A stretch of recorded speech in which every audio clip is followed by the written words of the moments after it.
தையிட்டி விகாரையினுடைய காணிகள் யாருக்கு சொந்தம்? சிங்கள மக்களை தூண்டிவிடும் ராமநாதன் அர்ச்சுனா.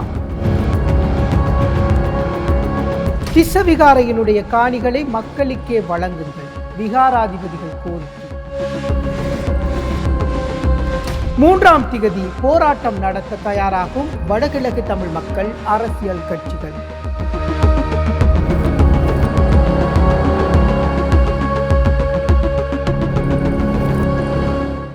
வணக்கம், நான் சேகு. இது நோ டாபிக். இன்றைய நோ டாபிக்கினூடாக நாங்கள் தையிட்டி விகாரை, அதாவது திஸ்ஸ விகாரையினுடைய சில விடயங்களை உங்களோட பேசுறதுக்கு தயாராக இருக்கிறோம். திஸ்ஸ விகாரை பல வருடங்களாக இந்த விடயம் பேசு பொருளாக மாறி இருக்கிறது. திஸ்ஸ விகாரை பற்றி நிறைய விடயங்களை பேசுறாங்க. நிறைய பேருக்கு திஸ்ஸ விகாரை என்பதை விட தையிட்டி விகாரை அல்லது தையிட்டி பகுதியிலான காணி தொடர்பிலான விவகாரம் அப்படின்னு சொன்னா தெரியும். குறிப்பா இந்த விகாரை தொடர்பில் இன்றைக்கு பல ஊடக சந்திப்புகள் இடம்பெற்றுக் கொண்டிருக்கிறது. இந்த வாரம் முழுவதும் இது தொடர்பில் பேசப்பட்டுக் கொண்டிருக்கிறது. 3ஆம் தேதி ஒரு ஆர்ப்பாட்டத்தை முன்னெடுப்பதற்காக தமிழ் கட்சிகள் ஒன்றிணைந்து பேசிக் கொண்டிருக்கிறது.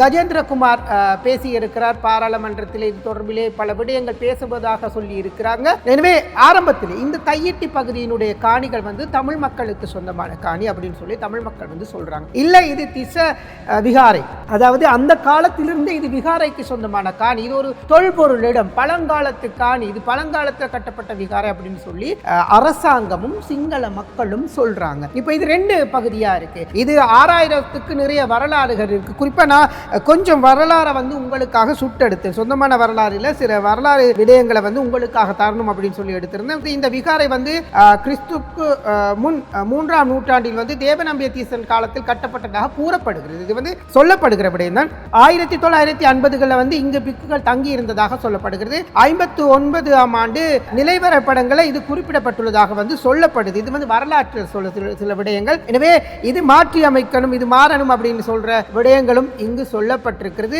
இந்த உள்ளூர் மக்களுடைய கருத்து என்ன அப்படின்னு பாத்தீங்கன்னா சொன்னா, இந்த பகுதியில் வாழ்ந்தது தமிழ் மக்கள் அப்படின்னு சொல்லி சொல்றாங்க. இது போர்க்காலத்திற்கு பின்னர் இராணுவத்தினுடைய ஆதரவுடன் புதிதாக உருவாக்கப்பட்ட ஒரு கட்டமைப்பு என்று அப்படின்னு சொல்றாங்க. பழங்கால விகாரை என்பதற்கான ஆதாரங்களை இல்லை அப்படின்னு சொல்லி இந்த காணிக்கு சொந்தமான மக்கள் சொல்றாங்க. அது இப்ப இது ஒரு சர்ச்சைக்குரிய விடயமாக மாறி இருக்கிறது. இந்த விகாரை அமைந்திருக்கக்கூடிய காணி பகுதியில் 17 குடும்பங்கள் அல்லது 18 குடும்பங்கள் என்று சொல்லப்படுகிறது. இவர்களுக்கு சொந்தமாக கிட்டத்தட்ட 12 ஏக்கர் தனியார் காணிகள் உள்வாங்கப்பட்டிருப்பதாக சொல்லப்படுகிறது. எனவே இந்த கட்டுமான வரலாறு ஆரம்பிக்கிறது 2018ஆம் ஆண்டு.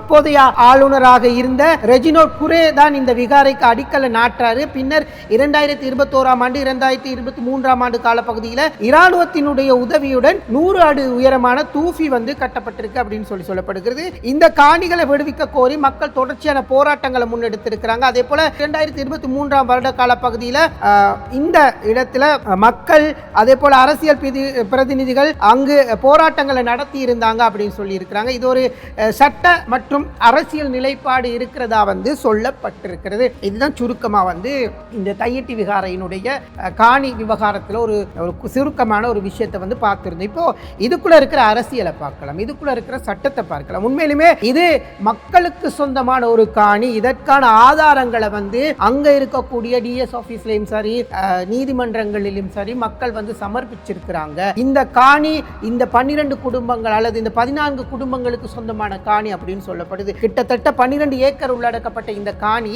எங்களுக்கு வேணும் அப்படின்னு சொல்லி மக்கள் போராடி கொண்டிருக்கிறாங்க. அதற்கு அரசியல்வாதிகள், தமிழ் அரசியல்வாதிகளுடைய ஆதரவும் முழுமையாக கிடைத்திருக்கிறது. அந்த யாழ் மாவட்டத்தை அந்திய பகுதிகளில் இருக்கக்கூடிய விகாரைகள் இருக்கக்கூடிய தேரர்கள் கூட தெளிவாக சொல்லியிருக்கிறாங்க, இது மக்களுடைய காணி, இது அவங்களுக்கு கொடுக்கணும் அப்படின்றத சொல்லியிருக்கிறாங்க. இப்போ 2017ஆம் ஆண்டு இதற்கான அனுமதி வழங்கப்பட்டது நல்லாட்சி அரசாங்கம். மைத்திரிபால சிறிசேன ரணில் காலத்தில் இருந்த நல்லாட்சி அரசாங்கம், அந்த தக்கன்னு சொல்லுவோம்ல, அந்த 2 பேர் ஆட்சி செஞ்ச காலத்தில் தான் இப்போ இந்த விகாரைக்கான அனுமதி கிடைக்குது. 2018 ரெஜினோல்ட் குரே ஆளுநராக இருக்கிற நேரம், ரெஜினோல்ட் குரே இறந்து போயிட்டாரு, ஆளுநராக இருக்கிற நேரம் அடிக்கல்ல நாட்டி விகாரையை கட்டி இருக்கிறாங்க. ஒரே ஒரு கேள்விதான், பழங்காலத்து அல்லது தேவநம்பிய திசனுடைய காலத்தில் இந்த விகாரை கட்டப்பட்டிருந்தால் இதற்கான தொல்பொருள் சின்னங்கள் அல்லது தொல்பொருள் சம்பந்தப்பட்ட விடயங்கள் இருந்திருக்க வேண்டும். நம்முடைய நாட்டில் வந்து பழங்காலத்து வரலாறு சார்ந்த அடிக்கல்லாக இருக்கட்டும், ஒரு செங்கல்லாக இருக்கட்டும், அல்லது அந்த காலத்தில் கட்டப்பட்ட எந்த விடயங்களாக இருக்கட்டும், புராதன சொத்துக்களாக வந்து பாதுகாத்து வராங்க. அப்போ ஏன் இந்த தையட்டி பகுதியை வந்து பாதுகாக்க தவறுனாங்க? இது ஒரு கேள்வி. அப்போ அங்க இருந்த மக்களுக்கான அந்த காணி உரித்துகள் எப்படி வந்தது? ஒருத்தருக்கு நம்ம திருட்டு உறுதி பத்திரம் கொடுக்கலாம், 2 பேருக்கு திருட்டு உறுதி பத்திரம் கொடுக்கலாம், 3 பேருக்கும் கொடுக்கலாம். கிட்டத்தட்ட 14 குடும்பங்களுக்கு மேற்பட்டவர்களுக்கு எப்படி இங்க உறுதி வழங்கலாம் அப்படின்ற ஒரு சின்ன விஷயமும் இருக்கு. சட்டத்துக்கு ஆதரவான சில விஷயங்களாகவும் இருக்கலாம், அல்லது இங்க அரசியல் செய்யப்படுது. 2020ஆம் ஆண்டு கோட்டாபய ராஜபக்ஷ ஆட்சியில் இருக்கிற நேரம் இந்த விகாரைக்கான பகுதியை வந்து ஒரு இராணுவ முகாமாக இருந்த இடத்துல வந்து இந்த இராணுவ வீரர்கள் வந்து இந்த கட்டுமான பணிகளை துரித கதியில கட்டுனாங்க அப்படின்னு சொல்லப்படுகிறது. 2020ஆம் ஆண்டு அப்படின்னு சொல்லி பார்த்தீங்கன்னா கொரோனா காலகட்டம். இந்த கொரோனா காலகட்டத்தில் வந்து மக்கள் வெளியில வரது குறைவு, மக்கள் அப்படியே இருந்தாங்க. பல மாதங்களாக வருடக்கணக்கில் வந்து மக்கள் அப்படியே இருந்தாங்க. எனவே இலங்கை எவ்வாறு பாதிக்கப்பட்டதுன்றது அது எல்லோருக்கும் தெரிஞ்ச விஷயம். இப்போ இந்த விகாரைக்கு அந்த காலகட்டத்தில் வந்து கட்டி இருக்கிறாங்க அப்படின்றது தான் இப்போ இருக்கக்கூடிய தகவல்கள் வந்து சொல்லுது. புராதன விகாரையா இருந்தா அதை பாதுகாக்கணுமே தவிர அதுக்கு மேல யாருமே கட்டுமானங்களை மேற்கொள்ள மாட்டாங்க. ஏன்னு கேட்டா அது புராதன ஒரு சின்னம், அது பாதுகாக்கப்படணும், அது அப்படியே இருக்கும், அதுல ஸ்ட்ரக்சர் மாறாம அது அப்படியே இருக்கும். இதை பாதுகாக்கணுமே தவிர இதுக்கு மேல விகாரையை கட்ட முடியாது. இதுதான் சில எனக்கு தெரிஞ்ச விஷயத்தை நான் சொல்றேன். இது தவறா இருந்தா நீங்க எனக்கு திருத்தி காட்டலாம். ஸோ இப்போ இந்த விவகாரங்கள் எல்லாம் நடக்கிற நேரம் நாங்க கதைக்கு வரலாம். கிட்டத்தட்ட மக்கள் இப்போ இது தொடர்பில் தொடர்ச்சியான போராட்டங்களை நடத்தி வராங்க. கடந்த மாதம் கூட போராட்டத்தை நடத்தி இருந்தாங்க. கடந்த 2 வாரங்களுக்கு முதல்ல கூட பலர் கைது செய்யப்பட்டிருந்தாங்க. மாநகர சபை உறுப்பினர்கள், பிரதேச சபை உறுப்பினர்கள் வந்து கைது செய்யப்பட்டிருந்தாங்க. அரசியல்வாதிகள் எல்லாம் கைது செய்யப்பட்டிருந்தாங்க. இப்படி பல நிலைமைகள் அங்க இருக்கு. இந்த அரசாங்கம் அண்மையில் நடந்த சில விடயங்கள் அப்படியே சொல்லி வரேன். இந்த அரசாங்கம் வந்து இந்த காணியில கை வைக்காது, தடுக்க முடியாது அப்படின்ற ஒரு கருத்தை வந்து அமைச்சர் ராமலிங்கம் சந்திரசேகர் வந்து யாழ்ப்பாண டிசிசி மீட்டிங்ல வச்சு சொல்லி இருக்கிறாரு. இந்த காணி விகாரை எடுக்க முடியாதப்பா அப்படின்ற கருத்தை அவர் சொல்லி இருக்கிறாரு. எனவே இது தொடர்பில் நான் ஏற்கனவே ஒரு காணொலியில வந்து பேசியிருந்தேன். இப்ப தையட்டி விடயம் தொடரல. இப்போ இந்த அர்ச்சுனா இருக்கிறாரு இல்லையா, ராமநாதன் அர்ச்சுனா, பாராளுமன்ற உறுப்பினர் ராமநாதன் அர்ச்சுனா வந்து தையட்டி டிசிசி மீட்டிங்ல வந்து தையட்டியை பத்தி பேசாம எதையோ கதையை பேசிட்டு இப்போ கொழும்புல வந்து ஊடக சந்திப்பை நடத்தி ராமநாதன் அர்ச்சுனா நேற்று சொல்றாரு, தமிழ் கட்சிகளை சார்ந்த சிலர், குறிப்பா பேரும் சொல்றாரு, கஜேந்திரகுமார் பொன்னம்பலம், கஜேந்திரன், பாராளுமன்ற உறுப்பினர் ஸ்ரீதரன் ஆகுனவங்க இந்த மக்களை சேர்த்து தையட்டிய விகார 3ஆம் தேதி உடைக்க போறாங்கப்பா அப்படின்றாரு. தையட்டி விகாரையை 3ஆம் தேதி உடைக்க போறாங்கப்பா அப்படின்னு சொல்லி கொழும்புல வந்து ஊடக சந்திப்பு நடத்தி சொல்றாரு. இவரு தன்னுக்கிட்ட அரசாங்கம் வழங்கின துப்பாக்கி இருக்கு, அதுல தோட்டாக்கள் 15 இருக்கு, இப்படியான விஷயங்களையும் சொல்றாரு. ஆனா இவரு இங்க இருக்கக்கூடிய பெரும்பான்மை சிங்கள மக்கள் அல்லது தெற்குல இருக்கக்கூடிய சிங்கள மக்களை தூண்டி விடுறாரு. இது ஒரு தெளிவான ஒரு விஷயமா இருக்கு. இவருக்கு பேசுறதுக்கு வக்கில்ல, இவருக்கு போராடுறதுக்கு தகுதி இல்ல.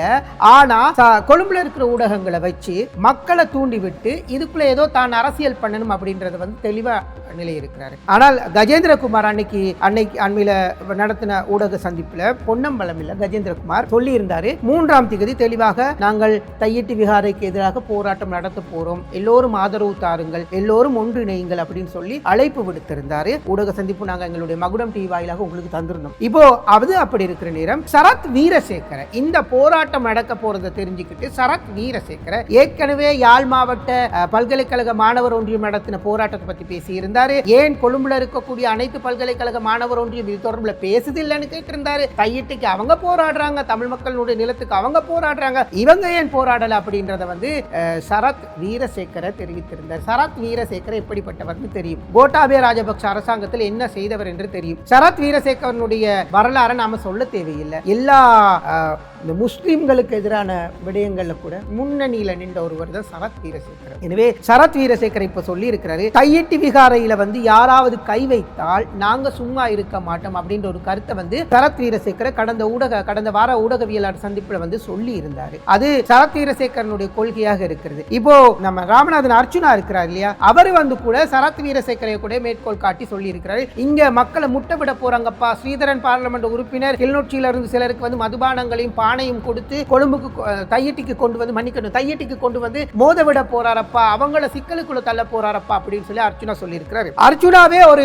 நெகட்டிவ் வைப்ஸ் தேடுற ஒருத்தர்னு சொல்லி நாங்க ஆரம்பத்திலே சொல்லி இருக்கிறோம். அவரு வாயில எது வந்தாலும் பிரேக் இல்லாத ஒரு வாய் அப்படின்னு சொல்லலாம். அவரை பாராளுமன்றத்திலும் சரி அதுக்கு வெளியிலும் சரி எப்படி நடந்துக்கிறாருன்றதை நான் சொல்லி நீங்க தெரிய வேண்டிய அவசியம் இல்லை. சோ இப்ப நாங்க வரலாம். இந்த தையட்டி விவகாரத்துல இவர் கொழும்புல இருக்கக்கூடிய அல்லது தெற்குல இருக்கக்கூடிய சிலரை தூண்டி விடுறாரு. விகாரை உடைக்க போறோம் என்று யாரும் ஊடக ஊடக சந்திப்பு நடத்தல. விகாரை தையிட்டி விகாரை உடைப்போம், அதற்கு உடைப்பதற்கு சென்று போராடுவோம் என்று கூட யாரும் நடத்தல. எல்லாம் கோரிக்கை வைக்கிறாங்க. இது தனியார் காணி, எங்களுடைய மக்களுடைய காணி, தமிழ் நிலம், இது தமிழ் மக்களுக்கான சொந்தம் நிலம், இது இதற்காக போராடுவோம், இதற்காக நாங்கள் களத்தில் இறங்கி அரசுக்கு அழுத்தம் கொடுப்போம்னு சொல்றாங்களே தவிர எந்த இடத்திலும் தையிட்டி விகாரை உடைக்கப்படும் அப்படின்னு சொல்லி எந்த ஊடக சந்திப்புகளும் நடத்தல. இப்போ நாகவிகாரையினுடைய விகாராதிபதி வந்து இன்றைய தினம் ஒரு ஊடக சந்திப்பு நடத்தி சொல்லி இருக்கிறார், இது மக்களுடைய காணியப்பா, மக்களுக்கு கொடுங்க, மக்களுக்கு வழங்குங்க அப்படின்னு சொல்லி நாகவிகாரையினுடைய விகாராதிபதி தெளிவா சொல்லி இருக்கிறார். நான் அந்த நிலைப்பாட்டில் இருக்கிறேன்னு சொல்லி தமிழ் மொழியிலே வந்து அவர் பேசி இருக்கிறார். முதலில் தான் நான் பொதுமக்களுடைய காணி பொதுமக்களுக்கு கொடுக்க வேணும் அதில் சொல்லியிருக்கிறது. இந்த நேரத்தில் நான் சட்ட நீதி அமைச்சோம் வேறு ஜனாதிபதியோ இந்த அரசாங்கத்தில் எல்லாம் மக்களுக்கு சொன்னார், இந்த பொதுமக்களுடைய காணி பொதுமக்களுக்கு கொடுக்க வேணும், இது தான் உண்மையை இது தான் செய்ய வேணும். தமிழ் மொழியிலே பேசி சொல்லி இருக்கிறாரு, நான் இந்த காணி மக்களுக்கு சொந்தமானது, நீங்க மக்களுக்கு கொடுங்க அப்படின்னு சொல்லி. ஆனா அரசாங்கம் இதை செய்ய மறுக்குது. அரசாங்கம் ஏன் இதை மறுக்குதுன்றது வந்து தெரியாது. ஒருவேளை என்பிபி அரசாங்கம் கடந்த கால வாக்குறுதிகளை கொடுத்து ஆட்சிக்கு வந்து எதையும் செய்யாம இருக்குது இல்லையா. இப்போ அமைச்சர் ராமலிங்கம் சந்திரசேகரனாக இருக்கட்டும், மற்ற அமைச்சர்களாக இருக்கட்டும், இப்போ தமிழ் மக்களுக்கு கொடுத்த வாக்குறுதிகளை மறந்துட்டு அவங்க பேசி செயற்படலாம். ஆனா இந்த விவகாரம் தொடர்பில் தீர்க்கமான ஒரு முடிவு எடுக்கணும். அர்ச்சுனன் போன்றவர்கள் வந்து என்ன சொல்றது, அந்த ஜால்ரா தட்டுற வேலை, அது இல்லாட்டி அங்க இங்க எரிச்சு விடுற வேலை, மற்றவங்களை பத்த வச்சு விடுற வேலை, இப்படியான வேலையெல்லாம் நல்லா தெளிவா பண்ணுவாங்க. பேசினா நான் தமிழன், நான் தீவிரவாதி அல்ல, நான் வந்து பிரபாகரன் இப்படி நினைக்கிறேன், இப்படி நிறைய விஷயங்களை வந்து அவர் பேசிட்டு தான் இருக்கிறார். அந்த பேச்சுக்கு நல்லதா இருக்கு, செயலுக்கு எதுவுமே இல்லை. ஆகையால் இந்த தையிட்டி விகாரையில வந்து யாரும் உடைக்கிறதுக்கு ஒரு ஊடக சந்திப்பையோ மக்களையோ அழைப்பு விடுக்கல. தையிட்டி விகாரைக்கு எதிராக ஒரு போராட்டம் நடத்துறாங்க. தங்களுடைய உரிமைகளுக்காக 1000 தடவை கேட்டு, 1000 தடவை பேசி, 1000 தடவை ஆதாரங்களை சமர்ப்பித்து கொடுக்காட்டி என்ன செய்யலாம்? போராடலாம். எங்களுடைய உரிமைக்காக, எங்களுடைய நிலத்திற்காக, எங்களுடைய வாழ்விற்காக நாங்க போராடணும். இப்ப அரசாங்கம் என்ன சொல்லுது, அந்த பகுதியில் இருந்தவங்களுக்கு வந்து வேறு பகுதியில் வந்து காணித்தாரம் அப்படின்றது அரசாங்கம் சொல்லுது. ஆனா அந்த பகுதியில வாழ்ந்த மனிதன், அந்த பகுதியில விவசாயம் செய்த மனிதன், அந்த பகுதியில் இருந்தவர்கள் எப்படி இன்னொரு பகுதியில் போயிட்டு வாழ்வாங்க? எங்க அரசாங்கம் காணி கொடுக்க போகுது? இதுவரைக்கும் அரசாங்கம் இந்த இடத்துல தான் காணி கொடுக்கிறோம் அப்படின்றத வந்து இந்த தையிட்டியில இருந்த குடும்பங்களுக்கு சொல்லி இருக்கிறதா? காணி கொடுக்கிறோம்னு சொல்றாங்க, எங்க கொடுக்குறாங்க, எப்படி கொடுக்குறாங்க? இது வந்து ஒரு ஒரு ஒரு பேசு பொருளாக பேசக்கூடிய ஒரு விஷயமாக இருக்கிறது. முக்கியமாக இந்த தையிட்டி விவகாரம் வரலாறு, சரியான ஆணித்தரமான வரலாறு எனக்கு தெரியாது. நான் ஒரு ஊடகவியலாளர் என்ற அடிப்படையில் நான் இந்த தையிட்டி விவகாரத்தை பார்க்கிறது இப்படிதான். பொதுமக்களுடைய காணிகளை வந்து சரியான முறையில் அரசாங்கம் கையகப்படுத்தி இருக்கணும். விகாரை கட்டுவதற்காக இருந்தாலும் சரி, எதற்காக இருந்தாலும் சரி, காணி வழங்கக்கூடிய நேரத்தில் அரசாங்கத்திற்கு அந்த காணிகளை மீள எடுக்கிறதுக்கான உரிமங்கள், சட்டங்கள் அல்லது இலங்கையிலுடைய அரசியல் அமைப்பில் இருக்கலாம். ஆனா அது சில முறைகள் இருக்கிறது. ஒண்ணுமே தெரியாத முறையில் இராணுவ முகாம் அமைச்சு அந்த இராணுவ முகாமத்திற்குள்ள ஒரு இராணுவ முகாம் எப்படி அமைக்கப்பட்டிருக்கிறது என்பதை வந்து இன்றைக்கு அந்த தையிட்டி காணியினுடைய உரிமையாளர்கள் ஒரு ஊடக சந்திப்பு நடத்தி இருக்கிறாங்க. யாழ் ஊடக மத்திய நிலையத்தில் ஒரு ஊடக சந்திப்பு நடத்தி தெளிவா சொல்லி இருக்கிறாங்க. 46க்கு பிறகுதான் இந்த சம்பவங்கள் வந்திருக்கிறது, இந்த உரிமையாளர்கள் இவ்வளவு காலம் இருந்தவர்கள் தெளிவு சொல்லி அர்ச்சுனாவுக்கு சரியான அடியை கொடுத்திருக்கிறாங்க. வரலாறு தெரியாம அர்ச்சுனா பேசாதீங்க அப்படின்னு சொல்லி இருக்கிறாங்க.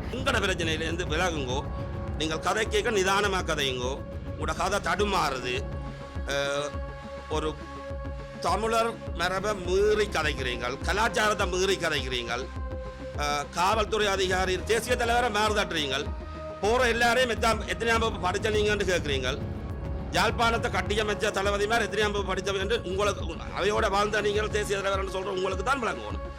இது தையிட்டி யாழ்ப்பாண ஊடக மையத்தில் வந்து இன்றைக்கு நடந்த ஊடக சந்திப்பில் தொடர்பில் பேசியிருக்கிறாங்க. எனவே தையிட்டி விகாரை அல்லது அந்த தையிட்டி பகுதிக்கான காணி மக்களுக்குரியது அல்லது மக்கள் போராடி கொண்டிருக்கிறாங்க. பல இடங்களில் தமிழ் சமூகம், நம்மளுடைய தமிழ் பேசும் சொந்தங்கள் வந்து காணிகள் இல்லாமல், வீடுகள் இல்லாமல் இருந்தும் எதுவும் பண்ண முடியாத ஒரு சூழ்நிலையில் வாழ்ந்து கொண்டிருக்கிற நேரம் இப்படியான சில அரசியல்வாதிகளும் இப்படியான சில விடயங்களையும் வந்து செய்ய போகிறாங்க. எனவே அவர் சொன்ன ஒரு விஷயம்தான் 3ஆம் தேதி ஸ்ரீதரன் தமிழன் பாராளுமன்ற உறுப்பினர், கஜேந்திரகுமார் பொன்னம்பலம் பாராளுமன்ற உறுப்பினர், கஜேந்திரகுமார் ஆகியவங்க வந்து இந்த தையிட்டி விகாரை வெடிக்கிறதுக்கு ஆட்களை சேர்க்கிறாங்கப்பா அப்படின்னு. இது எவ்வளவு பெரிய ஒரு ஒரு ஒரு மோசமான கருத்து.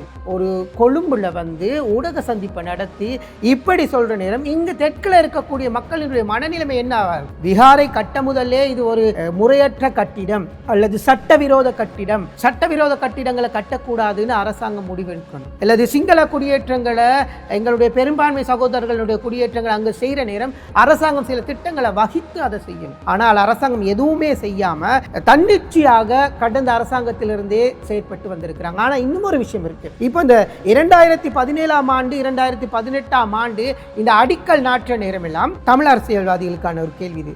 நீங்களாம் எங்க போயிருந்தீங்க? உங்களால ஏன் இதை தடுத்து நிறுத்த முடியாமல் போயிருந்தது? நல்லாட்சி அரசாங்கத்திற்கு துணையாக இருந்தவர்கள், சம்பந்தனையாவும் இருந்தார் அந்த டைம்ல, எதிர்க்கட்சி தலைவராக கூட இருந்திருக்கிறார், துணையாக இருந்தவர்கள் ஏன் இது தொடர்பில் அந்த நேரத்தில் பேசாம இருந்தீங்க?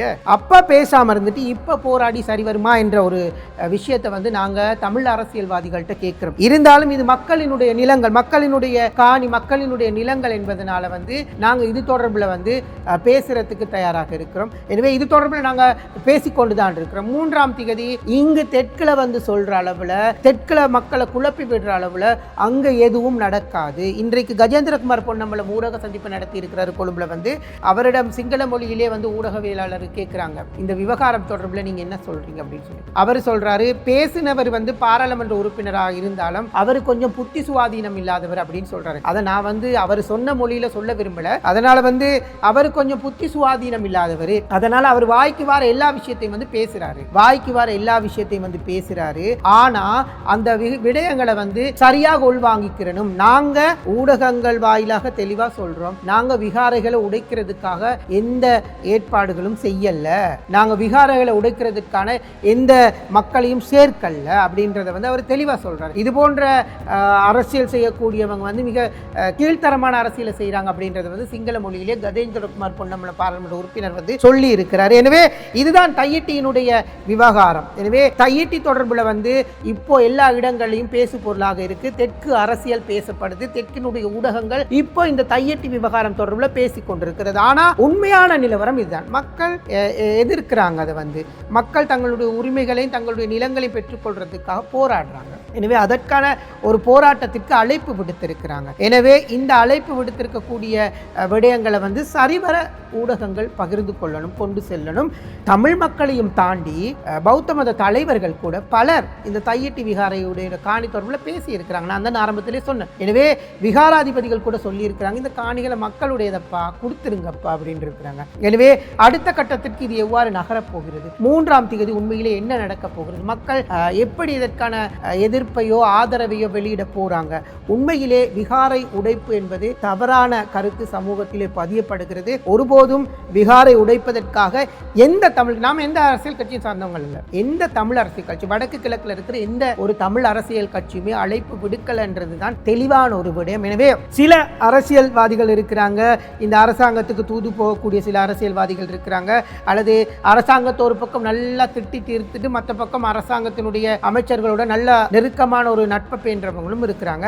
எனவே இவர்களுடைய கருத்தை வந்து சமூகத்தில் வந்து ஒரு முக்கியமான நல்ல கருத்தாக பதிய விடாதீங்க. அங்கு தெற்கில் இருக்கக்கூடிய எங்களுடைய சிங்கள சகோதரர்களாக இருந்தாலும் உண்மையிலே இது மக்களுடைய காணிகளுக்கான ஒரு ஆர்ப்பாட்டமாக தான் முன்னெடுக்கப்படுகிறது. எனவே இந்த தையிட்டி விவகாரம் வரலாறு, சட்டம், அரசியல் என்ற எல்லாம் கலந்திருக்கு. மனிதன், மனிதநேயம், மனிதனுடைய உரிமைகள் எல்லாம் கலந்த ஒரு விவகாரமாக இப்ப பார்க்கப்படுது. எனவே இந்த உடைப்பு என்பதையும் தாண்டி உடைக்க மாட்டார்கள், அதற்கான சாத்தியப்பாடே இல்லை.